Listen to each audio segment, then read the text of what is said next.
Кедергісіз келешек. Бүгін қалалық жұмыспен қамту орталығы осындай тақырыппен тұрғындарды қабылдады. Мақсат екі қолға бір күрек іздегендерді жұмысқа орналастыру. Қабылдауда қарапайым жұмысшылардан бөлек мүмкіндігі шектеулі жандардың да жағдайы қарастырылды. Толығырақ тілші тарқатады.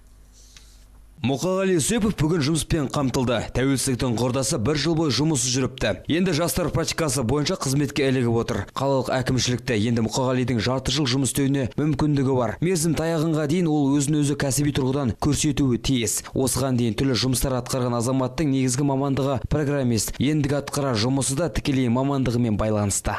Мен 2015 жылы бітірген едім осы оқуды. Оның алдында жеке меншікте жұмыс істеген едім. Мен жұмыс қамту орталығына жұмыс іздеп келген едім.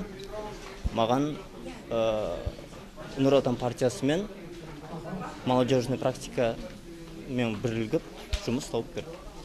Ескеретін нәрсе, қабылдаудан өткен жұмысшылар бірден қызметпен қамтылды деуге негіз жоқ. Себебі алда оларды өндірістік тәжірибе күтіп тұр. Алайда талапқа сай жұмыс атқарса қызметке міндетті түрде ілігеді. Жұмыс іздеп келгендердің қарасы қалың, олардың жас аралықтары да әртүрлі. Бұл қоғамдық қабылдаудың ерекшелігі, біз бүгін қатардағы жұмыс іздеушілермен бірге мүмкіндігі шектеген азаматтарды да қабылдап жатырмыз. Бұл олардың қоғамдағы орнын тауып алғашқы кәсібін бастауға септігін тигізбек. Себебі білімі бар болса да, үйінде отырған жарым жандар көп. Айта кетейік, қалалық жұмыспен қамту орталығына жыл басынан бері әр саладағы жұмыс берушілерден 344 бос жұмыс орындарына тапсырыс келіп түскен. Ал өткен жылы шаһар бойынша 6400 адам жұмыспен қамтылыпты. Оның ішінде 42% жастар болса, 121 мүмкіндігі шектеулі жандар. Аталған қоғамдық қабылдаулар өз кезегінде жұмыссыздық деңгейін азайтатыны белгілі. Нұрлан Асқар, Шыңғыс Кеңесхан, 7-7 News.